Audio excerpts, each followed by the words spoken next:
Отже, з нами на зв'язок вийшов Олександр Кучірка, місцевий підприємець із Рожища, волонтер. Вітання, пане Олександре, слава Україні. Розкажіть, будь ласка, яка ситуація нині у Рожищі? Знаємо про ту інформацію, що громада Свято-Михайлівського храму міста Рожища, це, я розумію, головний храм і колишнього Рожищівського району, і Рожищівського благочиння, все-таки перейшов до Православної церкви України. Розкажіть, як це відбувалося і чи перейшов священник-настоятель Петро Іваничко?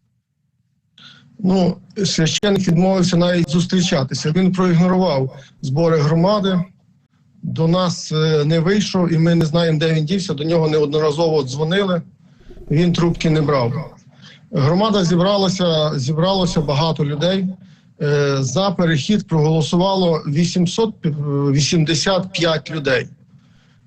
Проти ті, люди, що були проти, відмовилися голосувати. Вони вийшли, були спочатку в храмі, молилися, на сходах стояли, потім вийшли з храму і пішли. А скільки їх було? Візуально, скільки це людей могло бути проти цього переходу? Ну, візуально я можу сказати, чоловік 70, мені так здалося. Спочатку я пробував рахувати, потім щось відійшло, але десь в порядку, може 80 чоловік. Там. Ну, хай навіть до 100, да? Навіть до 100 це все одно менше, ніж... Це все одно менше, ніж 800. Скажіть, сьогодні...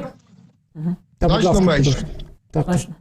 Скажіть, от сьогодні проголосували, які далі будуть дії? Розкажіть, як буде далі розвиватися ця ситуація? Сьогодні завершили збори, я був членом комісії лічильної, порахували голоси, склали протокол. Завтра з делегованими, з людьми, які делегували повноваження, їдемо реєструвати нову громаду релігійну. А там далі будемо пробувати домовлятися з священником Петром Іваничком, щоб про передачу храму. Не знаю, як це буде, чи добровільно, чи прийдеться залучати правоохоронні органи, щоб вони допомогли. Будемо бачити. Ну, наскільки я знаю, то цей священник, навіть його будинок поряд з храмом, так? Тобто, якщо він не перейде, то доведеться його просити переселитися звідти. Ну, це одне спільне подвір'я, але в священника є другий будинок, який він собі збудував, мабуть, років 8 вже назад. Він має де жити, це не проблема. Пане Олександре, чи б лунали якісь, можливо, пропозиції, чи якісь аргументи з боку тих людей, які не захотіли голосувати, але розуміємо, що вони були проти? Ці люди просто агресивно себе поводили сьогодні на зборах.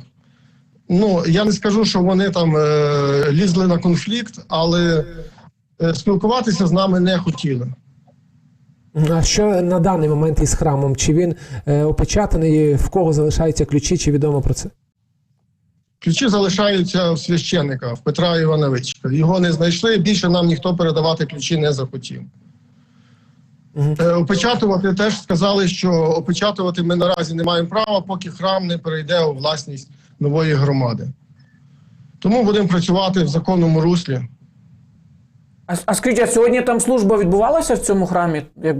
Так, вранці до 12-ї години була служба. Так, розірвався зв'язок, на жаль. Потім в них були... Так, пане Олександре, чи можете продовжити нам, на жаль, розірвався. Нагадаю нашим глядачам та радіослухачам, з нами на зв'язок вийшов якраз місцевий підприємець із Рожищ, волонтер, а також член лічильної комісії. Нагадаю, сьогодні у Рожищі місцева громада Свято-Михайлівського храму вирішила приєднатися до Православної церкви України. Про позицію місцевого священника на даний момент нічого не відомо. І, як ми вже дізналися із розповіді нашого гостя, частина людей відмовилися голосувати. Це якраз ті, хто був, напевно, або проти, або мав би утриматися під час голосування. І 880 людей. Я так...